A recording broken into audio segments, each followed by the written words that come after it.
Howdy, howdy. Give me 1 second there, everybody. I get this going over to YouTube. Or no, Facebook, I mean. Okay, we got on Facebook. All right, how's everyone out there tonight? Bob's Back Biker News Canada.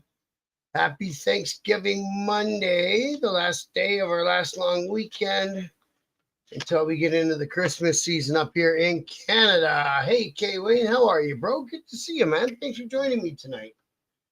Fuck, where's that other thing? There it is. So don't forget, there's still a few bike nights happening up and around different spots here in Canada. And so check them out. Check out all the ones that you normally go to. See if they happen to still be running. You never know. They very well might be. And I'm kind of not really showing those out there anymore, just because I think everyone kind of knows by this point of the year when and where the bike nights are. Maybe I don't have it here anyway. Oh, I do. So anyway, to keep us entertained in the meantime, I decided to go back among the archives and check out some famous Canadian motorcycle club crime stories from along the way back in the day, when things were a little more loose and shit really did happen. And we got some good people coming into the chat. I love to see that. Thank you, guys. I'm just getting the last of I got a couple of cheater notes here. Getting this thing all sorted out, getting it all ready for myself. Okay, who do we got tonight? We got K. Wayne. Good to see you, brother. We got Frank. Good to see you too, bro. Thanks for joining me, you two guys. And so tonight we're talking about, it's called the Port Hope Ont. So the little town just outside of Toronto, Ontario. Let me see if I can get up here on a map here. Port Hope, Ontario map. Bam. Let's see what it looks like. So that's where it is. Let's share that with you guys. Like I say, just outside of Toronto. It's right down there where my mouse is. Can I make that bigger? What if I click on it? Will that make it bigger? It will. Okay. So Port Hope is over there on the left, where the mouse is, and then you get going down west down the highway. You get Oshawa, Ajax, and then Toronto. So it's maybe an hour outside of Toronto, it looks like, or so on the map. And then on the east of it, you get towards where most of the penitentiaries are in Canada. So if a guy's doing a pen bit in Canada, he will come down. Where are we now? Where did I take his? Napanee, Kingston. So if a guy's doing a pen bit in Canada, he will come down in the Kingston region, place called Joyceville there, where my mouse is. That's got a penitentiary at it. There's a camp at a place called Pittsburgh. And where's the other ones? There's Collins Bay, and there's the old Kingston Penitentiary all down there also. One's in Bath, Ontario. I know that. I think that's where Collins Bay is, Bath, Ontario. So they're all kind of down there in the same area. So, yeah, man, why not, right? Hey, Claire, how are you, bro? Good to see you. So, yeah, so anyways, so this whole incident went down in 1978 is when the incident went down. So, hey, let me get myself organized here. So let's get some main players figured out here. So the guy in the town called Port Hope, the one of the main players here, his name was Bill Matiyek. They called him Wild Bill. He was a big guy. Apparently, he was the well-known items seller in that area, if you know what I'm saying. And he liked to wander around with little tools. And he wasn't afraid to show you that he had a little tool if he figured that you owed him money or he wanted to get his way from you. He was that kind of cat, you know, he was a burr burr. And so on top of that, he was in a small little motorcycle club down there. There's a one chapter club down there. Now hang on a sec while I get the name of that club. Why can't I remember the name of that club? He was a member of Golden Hawk Riders. So, leading up to this, the big club, there's a big club in Ontario that it's actually made the news a lot recently on the resurgence called the Satan's Choice. So the Satan's Choice had grown itself up into a pretty big club, I'll tell you. So they had chapters in Windsor, St. Catharines. No, they weren't in London. Montreal, Ottawa, Sault Ste. Marie, Hamilton, and Kingston, and Toronto, and Kitchener, and Oshawa, and Thunder Bay, and Peterborough. So they had a lot of chapters, but they were all mainly in Ontario, except for the one in Montreal, right? Hey, War, how are you, bro? Good to see you. I see all you guys coming up from the American stations. Very nice to see you. So aside from the one in Montreal, they're all pretty much based in Ontario. He was a smart man, or they were smart guys as a club, and they got all the border towns. They got the penitentiary towns. And they also got the bigger cities, being Kitchener, Toronto, and Ottawa. So in 78, their main boss, Bernie, which is, he's there's a lot of talking about Bernie and his son right now there. So Bernie had to step out and do a prison sentence. While he was gone, the Outlaws MC, they had chapter in Detroit, which was getting friendly with the Satan's Choice chapter in Windsor. They're just across the border from each other. And at the same time, the Outlaws MC chapter in Buffalo, New York, was getting friendly with the St. Catharines chapter, which also ran the city of Niagara Falls at that time. So Niagara Falls has always been a tourist town. Border towns are their own special entity. Anyone who's ever lived in a border town knows what I'm saying. Border towns are rougher, the cops are crazier, and there's more products floating around, if you know what I'm getting at. You know, you got your dancing powder coming around. You got the girls who work by the hour coming around. You got a lot of stuff going on in border towns. It's always been like that. And a lot of American kids, because the drinking age in I think Michigan and New York State are 21.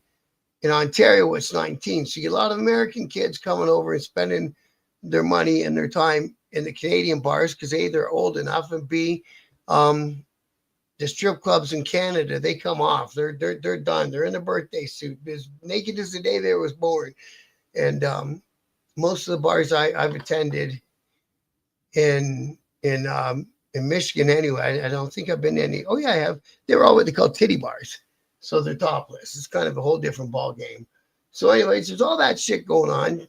So the Outlaws in 77 talked they talked Windsor, St. Catharines, London, Montreal, Ottawa, Sault Ste. Marie, Hamilton, and Kingston, all to join the Outlaws MC and get them under the big banner, the International Club, etc. Right? Now, London didn't come from the choice. London came from a one chapter club called Holocaust, and Toronto also came from one chapter club, Iron Hogs, Iron Pigs. I remember it. It's something along them lines. And then the rest of them came over from the Satan's Choice, which used to trip me out at first when I was starting to hang around. And I'd see an old timer outlaw guy with a Satan's Choice tattoo, and I'd be like, what the hell's going on here? And then obviously they filled me in on the history and how the patch over, blah, blah, blah. And that was all in 77. So now, as we all know, the main object of most clubs, especially bigger clubs, is to get bigger. So, so this Wild Bill guy in Port Hope, back to Wild Bill, back to Port Hope. He was having a meeting, a sit down with members of the Outlaws. And if I recall correctly, it might have been guys from the Ottawa chapter, but don't put my hand to the fire on that one. But it would make sense. Ottawa and Kingston were the closest by way of geography to Port Hope. To join MC in Quebec province, the president just got his candidature to be a mayor in his town. That's interesting. To get to MC, never heard of them, bro. But, if it's not a 1% club, if they were a 1% club, if the guy doesn't have a criminal record and he's not up to nothing hanky, there shouldn't be anything to stop him from running for mayor. It's interesting, though. I'll have to look into that. I'll see if I can get a story together about that. So this Bill Cat from the Golden Hawks, or whatever the heck they were called, was having a meeting with the Outlaws in Port Hope. Somewhere along the way, the word got back to some of the members of the Satan's Choice. Now, there's all sorts of different stories about what happened that night inside the bar. But there was a scuffle. 100% there was a scuffle, right? A gun went off, and this Wild Bill guy from Port Hope, he ended up not making it home that night. That was it for him. So everybody scattered into the wind. And if you remember, even Steve Earle did a song about this. I'm going to pull that up here. Give me a quick second. He wrote a song about this called Justice in Ontario.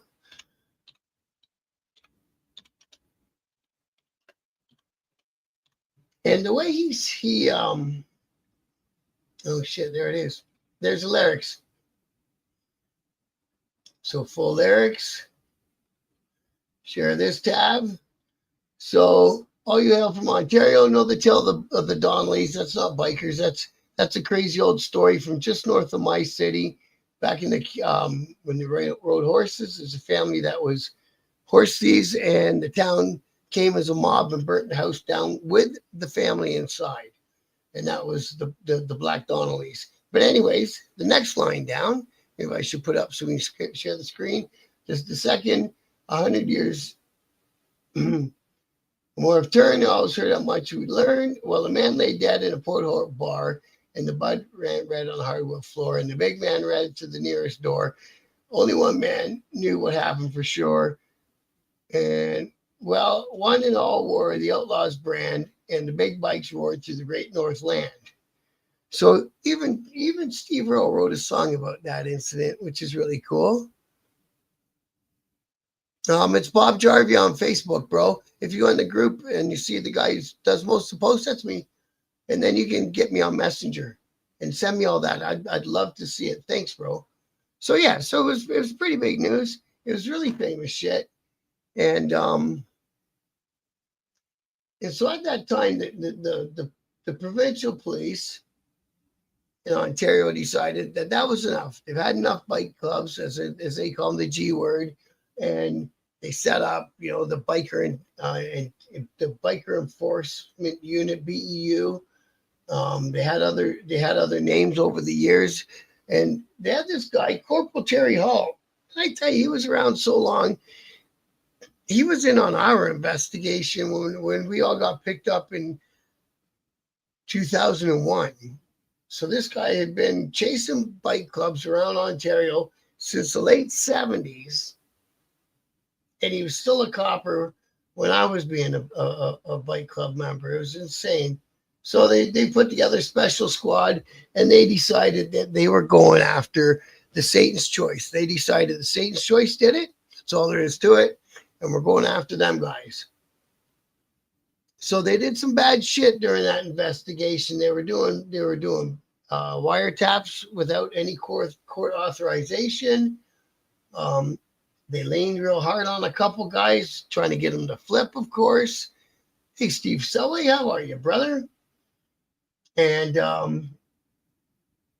he was really, he took it upon himself that one way or another he was going to shut down the Satan's Choice. And so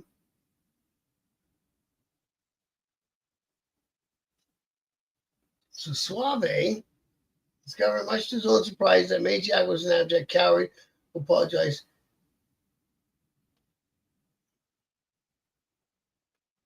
So there was a prior incident with a Choice member called Rick Suave, which actually someone yesterday had offered me to try to get me in touch with Rick Suave. He's still in the Kitchener area, from what I understand.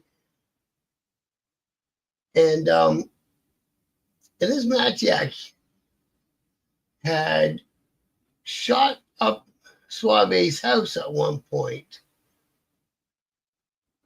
And Suave went to confront him because his wife and his kids were inside. You don't do that at people's houses, blah, blah, blah. And the guy backed down and apologized. And he wouldn't go out and have a fight with him. That's pretty interesting. So, yeah. And then it goes on and tells about the Queen's Hotel, which was a bar in Port Hope where it happened. Used to be a real cool place back in the day. And then by these days, it had turned into one of those places where they run strippers in the daytime and blah, blah, blah. Bill slapped some guy and he called the Choice members he knew and said he was making threats, and Choice showed up and someone got shot. Well, thanks, Donnie. Happy Thanksgiving to you too, brother. Yeah, man. No, so that's what happened. So there's a friend who was of the Satan's Choice who's in the bar that night, 18th of October, 78, and that Bill guy was in there getting drunk with a couple of outlaws, like they say. Everyone figured that his club there in Port Hope was going to patch over the Outlaws, which, that could go either way. Depends on who you want to believe in that one, the Golden Hawk Riders. Or maybe he was trying, right? The people will try. And the Choice had a chapter in Peterborough, which is just up the highway. So Suave got the phone call. He went on down there, saw him drinking with the two outlaws. Yes, Fred Jones and Sonny Bronson. Well, Sonny was still an outlaw when I was around. He's a great guy. I love that guy. He was a super cool guy. And tons of stories, that dude. And yeah. And so it was only Suave that went in. Am I saying his name right, Donnie? It seems like it should be just Suave. Suave? Because it's got that little accent. And then there was a bunch of guys from the Toronto chapter who did go to Port Hope. Gary Nutty, Jeff Boom Boom, Larry Beaver, Lauren Campbell, and Armand in the Trunk Sanguini. They all went up there to Port Hope that night, to the Queen's Hotel.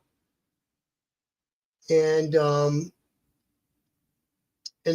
all of a sudden the investigation got going.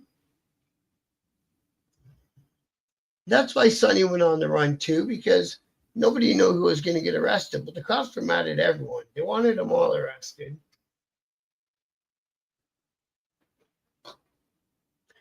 By the time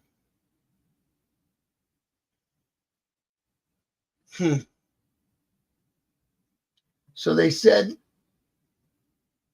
so it looks like I don't know about these stories. Wikipedia's not the thing anyway. Hey, Bobby. It does have the accent, Suave. Okay. Yeah, so I'm just skimming over what Wikipedia says about it. They say that Matiyek reached for his gun first, and it was Campbell years later that Lauren Campbell said in a courtroom at some point that he was the guy who pulled the trigger that that took down this Wild Bill guy, which is weird because we always had a Wild Bill in our club too. So it's kind of a weird thing. And so, yeah.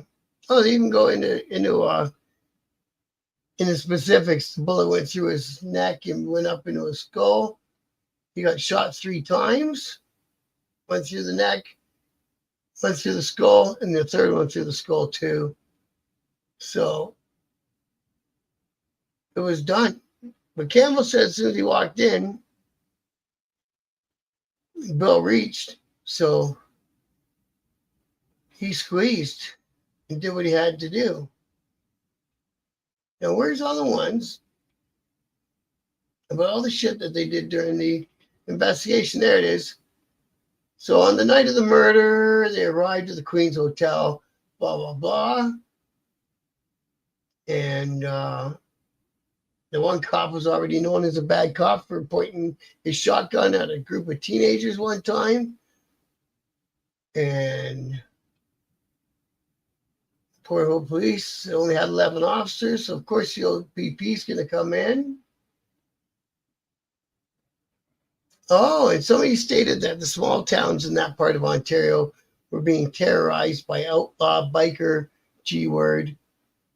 So they fingerprinted, of course, all the beer balls and shit. So Suave and Blaker have frequently drank at the Queen's Hotel in the past, and the waitress hotel, present at the time of the shooting, identified both men by name the night that Matiyek was killed. So they're already pinned down in the investigation.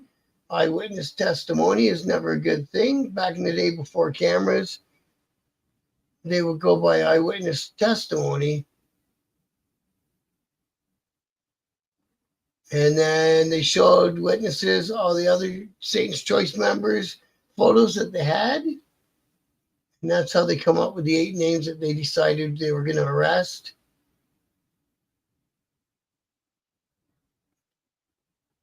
So they put red dots on the pictures of the people that they wanted the waitresses to pick out. So that all came up in court.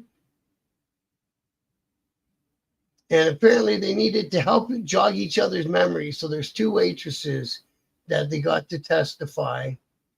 So then in December 78, they got a warrant for Blaker, Como, Suave, McLeod, Sininigan, Heron, and Hoffman on charges of conspiracy to commit murder. There's a book out about this too. It's called Conspiracy of Brothers. That's a really good book. Yeah, so Lauren writes a book about it too.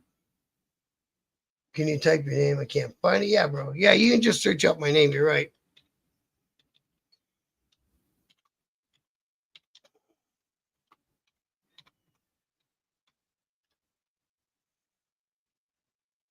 So they raided the houses. And they wanted to find their jackets. And somebody's jacket mysteriously disappeared in the evidence locker. It's interesting. And then they changed the charges from conspiracy to commit murder to first-degree murder for all 8 men. None of the outlaws ended up getting arrested. And then they ran a prelim, of course. And then they talked about the missing. It was probably the guy's cut that they lost, right? I would assume. So they lost somebody's cut. They're calling it a jacket. And then one of these guys, Jeff McLeod, had a genius level IQ. Oh no, this is the Crown attorney is a genius level IQ. So they pulled in the big gun, I guess, of all their Crown attorneys. They got the smartest guy they could find. Then they accused the one guy, Sanguini, of being a professional hitman for the mafia who had committed at least 11 murders, with the police never being able to find enough evidence to charge him. And Camo's reputation was a bumbling, petty criminal. And O'Hare concluded that the murder was premeditated first-degree murder, like the Crown claimed. Now, I want to talk about what they got convicted of. To spare his biker brothers, Campbell confessed to killing Matiyek in August of 79. So they were still in court, and he confessed to doing it. So he pled guilty to second-degree murder and got 10 years. Well, the rest of Port Hope Ont would be they pled guilty to being accessories to murder and spent 4 years in jail. And Campbell he accepted the deal.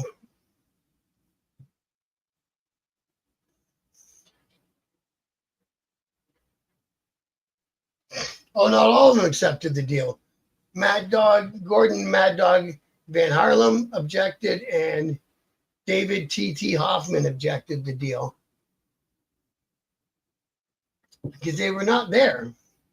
They said, and apparently Rick Suave wasn't there either. I think that's coming up here in the story a little bit.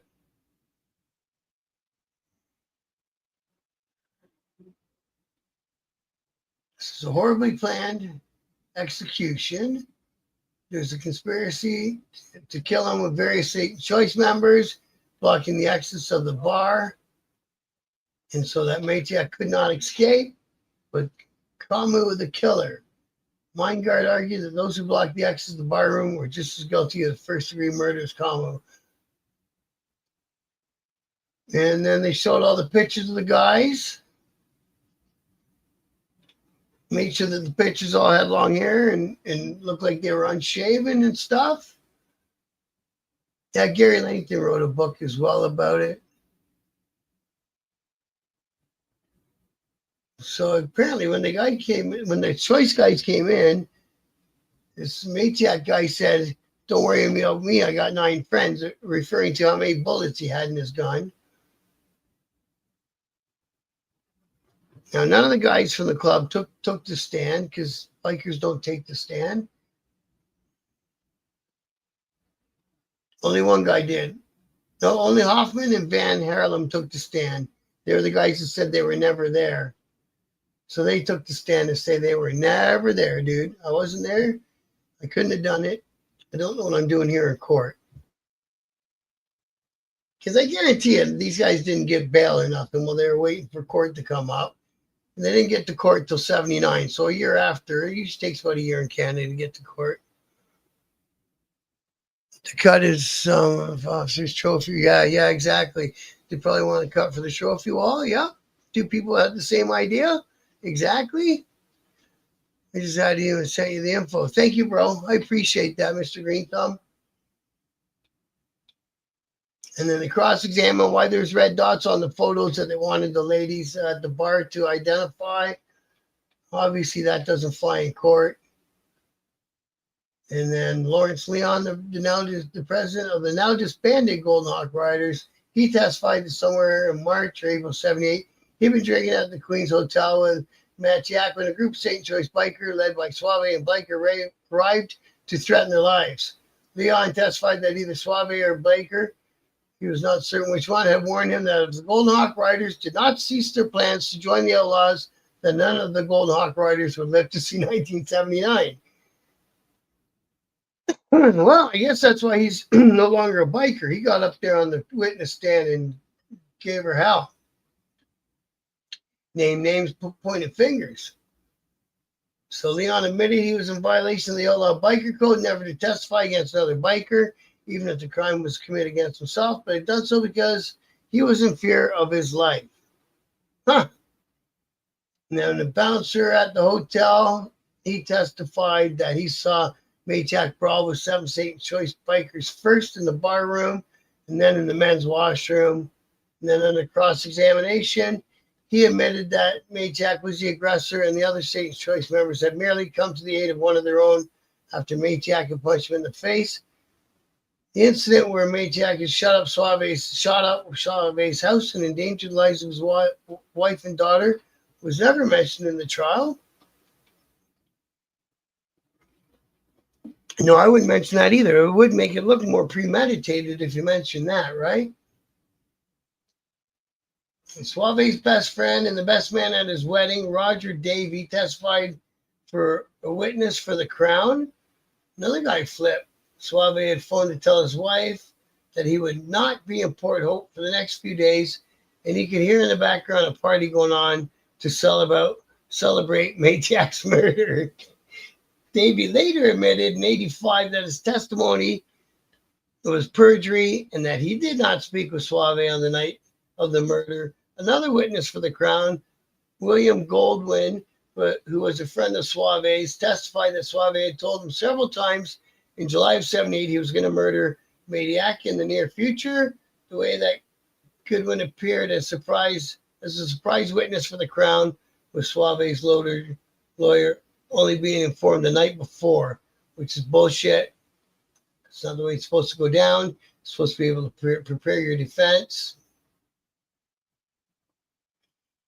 And then the defense lawyers ripped him up, and it turned out that he was bullshitting too. Well, there you go. And then who's this guy? There's another guy. Newman brought up that a coffee shop named the Wooden Spoon, that he was sitting close to the table as Goodwin, and overheard him say to a visiting teacher from Port Hope, "I think we've got all 8 of these guys for 25 years. And my only wish is that these guys get 25 years. The exchange led to a shouting match with the judge having to calm him down. Oh, so it was somebody overheard the prosecuting attorney talking to somebody at a coffee shop that all he wanted was first-degree murder convictions for all 8. It doesn't take 8 guys to do one thing.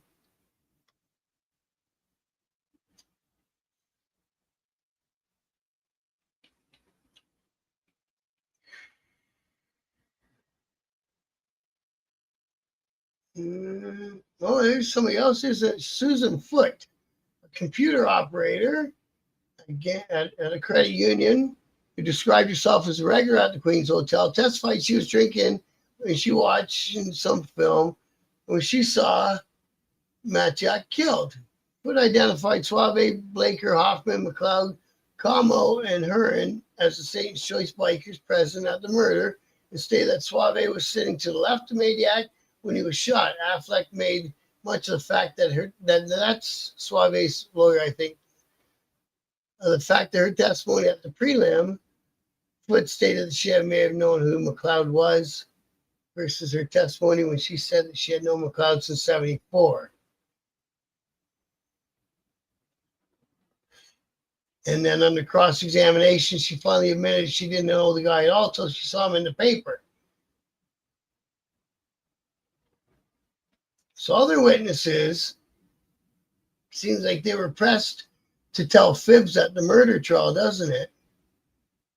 Which is kind of standard fare.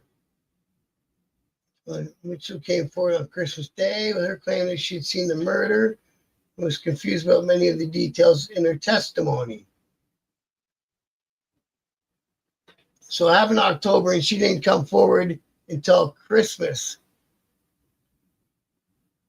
saying that she had saw it. Hall McBrellis and the stand. And Corporal Terry Hall testified he was the leading expert on outlaw bikers, giving lectures in Canada. He's been saying the same crap in court for 100 years, that guy. He stated that he believed that Hoffman had gone to Port Hope after he left the clubhouse at 8 p.m., saying, "I drove the 195 kilometers in 1 hour and 23 minutes. Martin, in his cross-examination hall, had to admit him to make the trip described would require Hoffman to drive 160 kilometers an hour. It's only 100 miles an hour. That can be done. There's a bullet arm in Cormo's arm. Okay, come on. I want to get to what they got. They ended up getting convicted.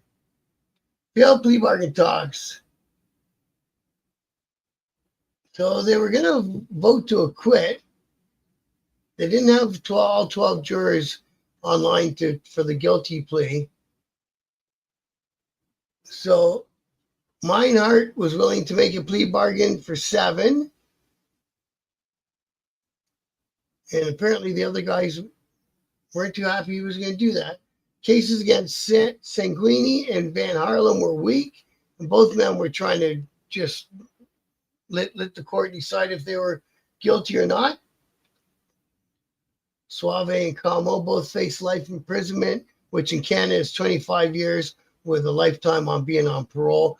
And 25 years is an automatic release, 25 years until you're eligible for your first parole hearing.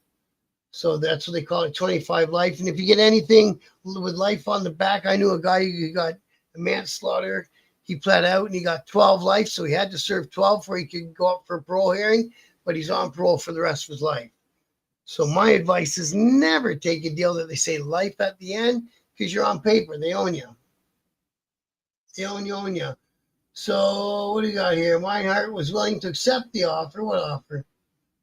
Like me counter offer where Como would plead guilty to manslaughter while the charge would be dropped against Sangrini and Van Harlem, and the rest would plead guilty to wounding Meinhardt or to wounding. Meinhardt was willing to accept the offer, but wanted the accused to sign a statement linking the murder of Matiyek to the ongoing biker war in Quebec between the Outlaws and Hells Angels, and for the accused to say that the Hells Angels were behind Matiyek's murder, a demand rejected by all of the Port Hope Ont. So the cops were trying to get him to tie it in to the Quebec biker war, and at the time there was a chapter of the Outlaws in Montreal, and they were surrounded, man. There was Hells Angels every which way they looked, and the war went on for a while. So they were trying to, they did that in London too, when those friends of mine from the Outlaws got shot. They tried to connect everything back to the Hells Angels in Montreal, and they were trying it here in the 70s too. That's crazy, eh? Because that was one thing that they were trying to, even when they found the guys and charged the guys, then the guys end up beating the charges, but they always made sure they mentioned in the newspaper, can you shut up? That the guys had connections to the Hells Angels in Montreal. Whether they did or not, I don't know, but they really, really wanted to always try to get those connections together.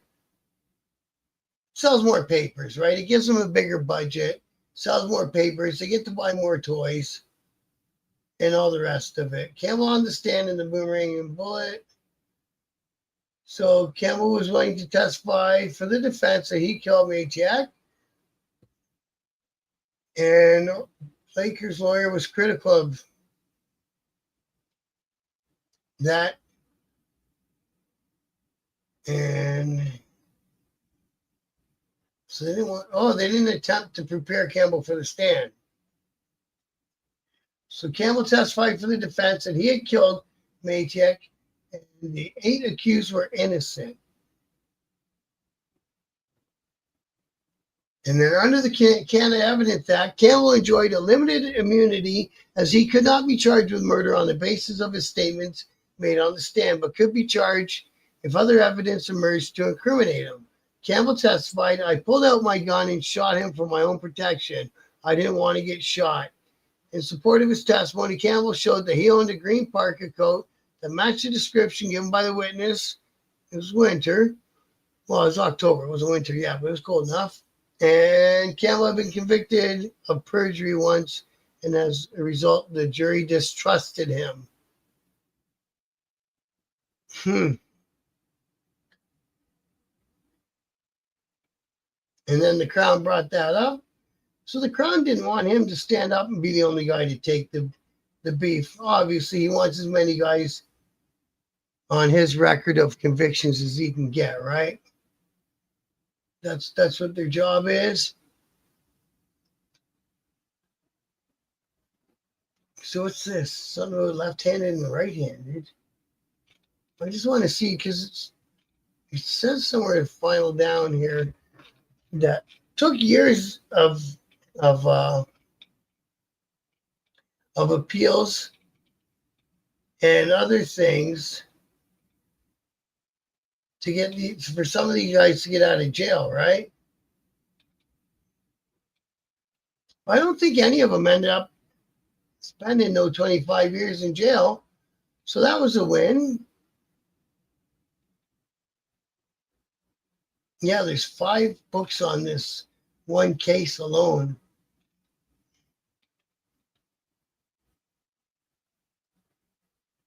So they say the Port Hope case is a miscarriage of justice, becoming the first and only Satan's Choice chapter president to ever give a university less. Oh, who said that? Oh, Lauren Campbell went on and lectured at the University of Ottawa Law School. That's interesting. Huh. Yeah, the book's called The Conspiracy of Brothers.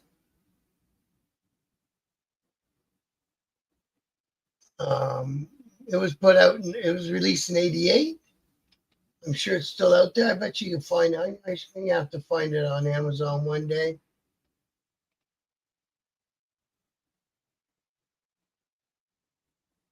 So Brian Greenspan, he's a big civil rights lawyer in Canada. He was a lawyer for Hoffman. And they were able in 1981 to prove the basis of police intercepts of Hoffman's telephone calls that he was making phone calls in Kitchener on the night of 18 October 1978 and thus was not in Port Hope as the prosecution had claimed at the trial. The fact that the police had these intercepts all along was controversial, and Lowe feels that Hoffman should never have been charged in the case, let alone convicted. Hoffman was the treasurer for the Choice chapter in Kitchener and had known Hall since 74, having very unfriendly relations with him. Hoffman was indicted for murder as a way to pressure him to turn Crown's evidence and testify against the club. In 1983, Hoffman was acquitted on appeal, with the judge ruling that the Crown had acted badly by not disclosing to Hoffman's lawyer that he had. So the audio tapes proving he was in Kitchener on the night of the murder. Unbelievable. I thought that was the case for Rick as well, man. Next slide. That is what made sure for the 81 expand across the country. Well, they were coming across the country one way or the other anyway, right? It didn't matter who did what along the way.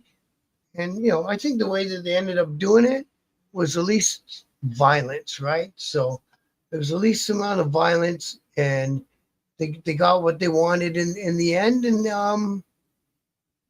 there it goes. And now it sounds like they might have a competition, but I don't think the other club wants to be a competition. They're never going to grow as many chapters, or they might, but you know what I mean? It'll take years, but it doesn't got to be a competition thing.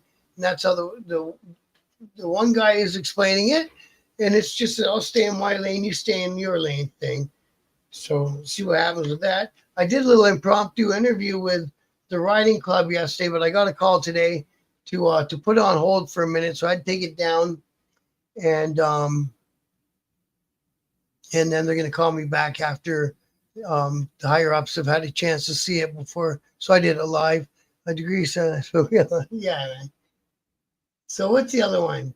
Lawyer for Terry O'Hara, the lawyer for Blaker, noted that he lived in Port Hope at the time of Matiyek's murder and was well known to both of the patrons and the staff of the Queen's Hotel where he often drank. O'Hara argued that the Crown's thesis that Matiyek's murder was a case of first-degree murder was illogical, as Blaker was well known to the staff at Queen's Hotel, but had no difficulty in identifying him.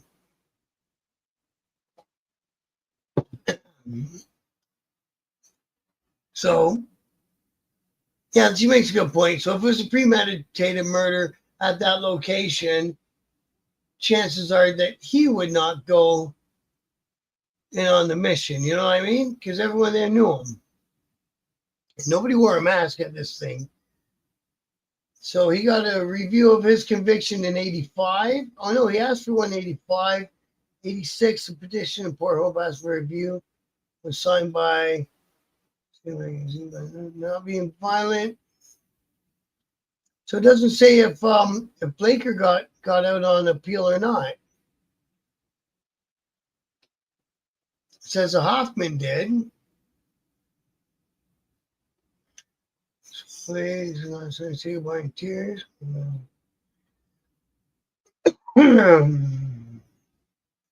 Also, the one guy's the guy's missing jacket has a bullet hole in it, which could have turned the whole case around to a self-defense case, right?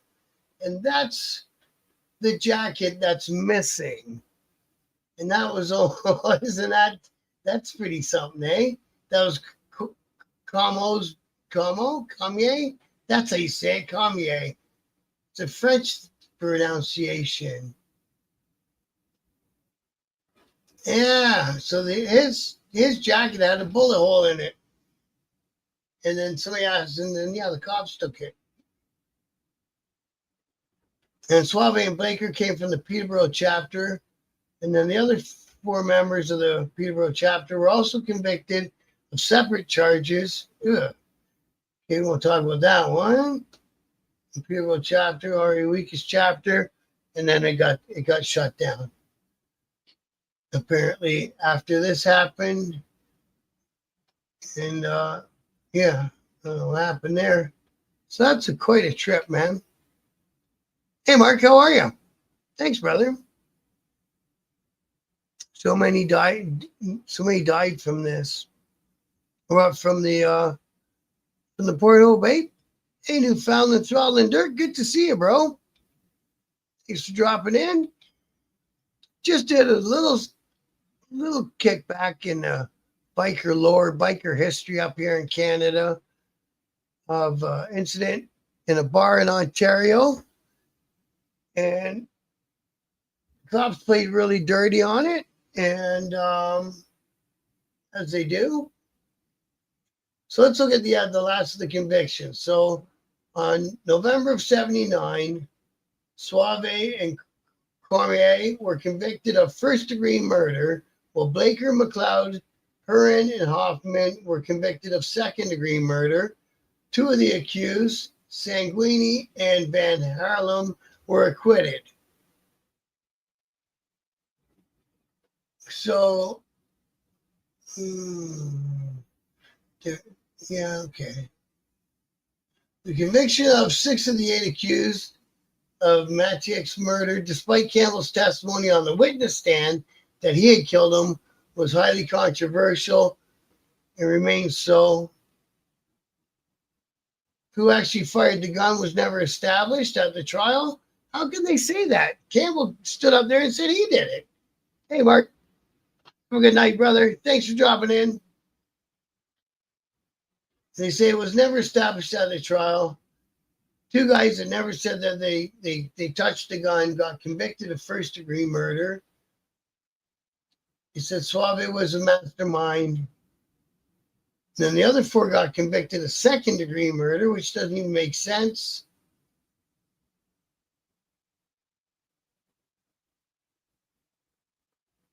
And one of the lawyers had a big thing about it, and he's right.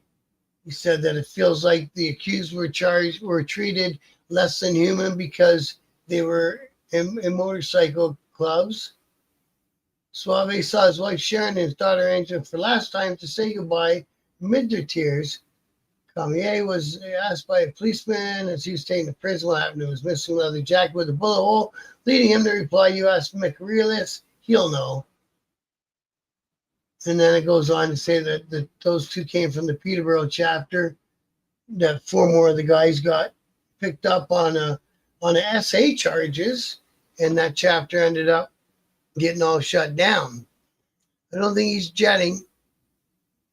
Oh, okay. I thought he was saying goodnight. Sorry, Mark. You're probably right, Newfoundland Throwing Dirt.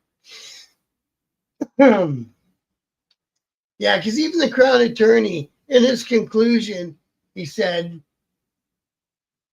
that outlaw bikers were animalistic men, utterly incapable of common sense. Wow. And that Blaker and Suave went to the Queen's Hotel with murder on their minds. So it sounds like there's quite a few people in that bar drinking that night, because they got a few witnesses out of it. Sorry, bro. I'm sorry, man. You know what I mean? And And there was 8 guys, no mask. 1 gun went off 3 times. And they got all those convictions out of that, man. That's kind of unbelievable. So that's why they said it was one of the big miscarriages of justice that they seen in Ontario. That was in the late 70s. And things haven't changed much between then and now, I tell you.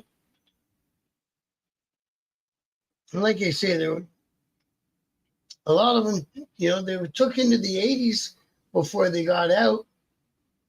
Hoffman was released in 87. So that was 10 years after the incident. Like, these guys spent a fair amount of time in jail. And the one guy wasn't even in the right city. And the cops knew it. I can't believe that one. The cops knew it. He was in a different city the night everything happened. Yeah, that's true. It is hard. But like I said, well, somebody must have had that on their mind, because one guy did end up, dead on the floor, didn't he? So somebody had something on their mind, right? Yeah, that's right. That's true. With the bare hands, if they gotta. God knows if these guys were ever going to join the Outlaws. They were probably trying, right? I've seen a lot of cases where some guys would throw together a small one chapter club with 6 dudes in it that they all rode, and come along to one of the bigger clubs and say, we want to join you as a club, right? Which is a different way to get into one of the bigger clubs, and your whole club comes in as a chapter, and then they're a prospective chapter. Instead of they think it's going to make them wiggle around becoming a prospect individually, where they everyone says that they get treated badly and blah blah blah, right? So yeah, so that's the Port Hope 8. I had Port Hope 8. I just thought that there's going to be less and less biker stuff for me to talk about as we get colder. I want to keep making content, hanging out with you guys. So this one I'm going to do, I'm going to find a story, an old story, do one a week, something like that. I've been looking into the one in Sudbury where a bomb went off beside the police station. See if I can get enough stuff for a show out of that one.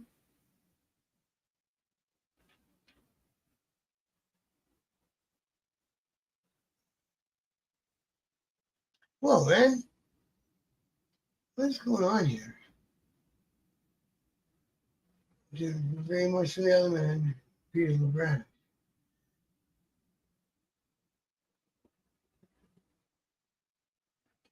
I just read a weird paragraph. Affleck thought, who's Affleck? Whose lawyer is Affleck? Was he a witness? Well, they got a witness called Rod Stewart. What the hell was he doing in Port Hope drinking a beer? Oh, he's a building contractor. So the building contractor and a member of the Port Hope Town Council. And he was there when everything went down.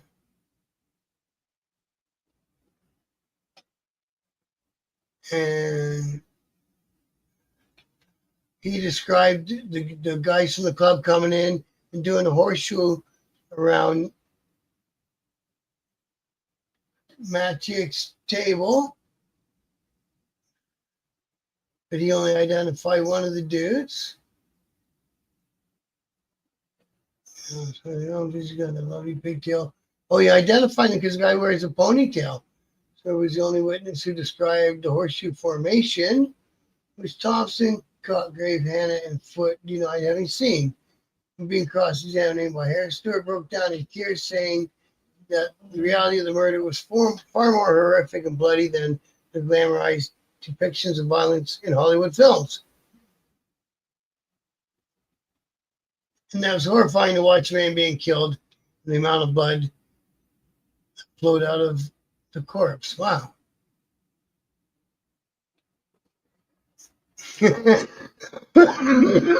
Interesting. So again, That's it. That's the Port Hope Ont case.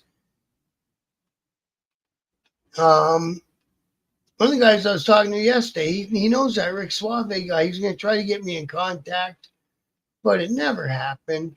So whatever. We'll just keep screwing around with these things. I like telling these old stories. They're interesting to me. Hope they're interesting to you guys. Gives us something to talk about. There goes the importance of a great old lady. You got that right.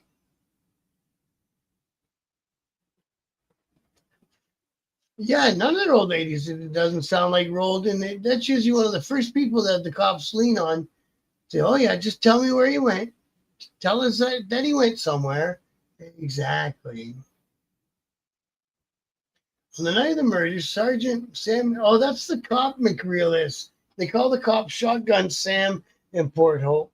So even the cops in Port Hope were little gunslingers, little trigger happy kind of cats.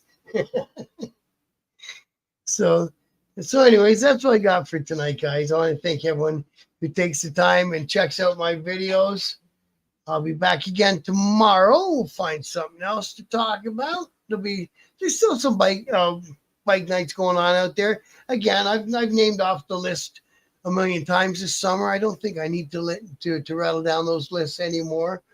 And I'll just keep digging up new show ideas. If you guys got anything you want to talk about on the show, send it on in to me. And Mr. Green Thumb, did you send that to me on Messenger? If you send that to me on Messenger, I'm going to check that one out tonight and tomorrow and see if we can make a show about it.